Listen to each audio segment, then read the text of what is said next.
Hello বন্ধুরা, আজ আমি এঁচোড়ের তরকারি রান্না করছি।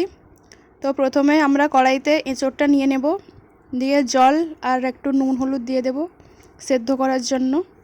হালকা সেদ্ধ হয়ে গেলে আমরা এঁচোড়টাকে নামিয়ে নেব। এরপর কড়াইতে তেল দিয়ে কাটা আলু এবং হলুদ আর অল্প নুন দিয়ে আমরা আলুটাকে ভালোভাবে ভেজে নেব। আলুগুলো ভাজা হয়ে গেছে, এবার আমি কড়াই থেকে আলুগুলোকে তুলে নিলাম। এরপর সেদ্ধ করা এঁচোড়গুলো যে রেখেছিলাম সেগুলোকে তেলে ভেজে নেব। এখন এঁচোড়গুলো ভাজা হয়ে গেছে।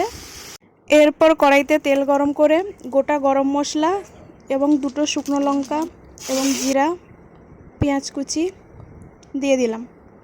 কিছুক্ষণ নাড়ার পর পেঁয়াজ বাটা, তেজপাতা এবং অল্প চিনি দিলাম।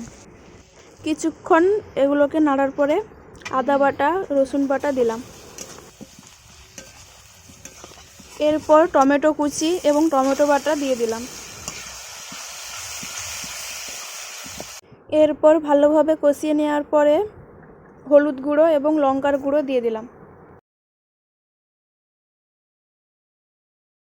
কিছুক্ষণ পর অল্প পরিমাণে জল দিলাম।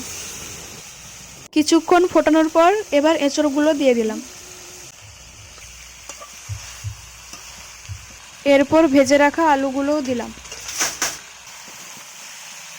পরিমাণ মতো নুনও দিয়ে দিলাম।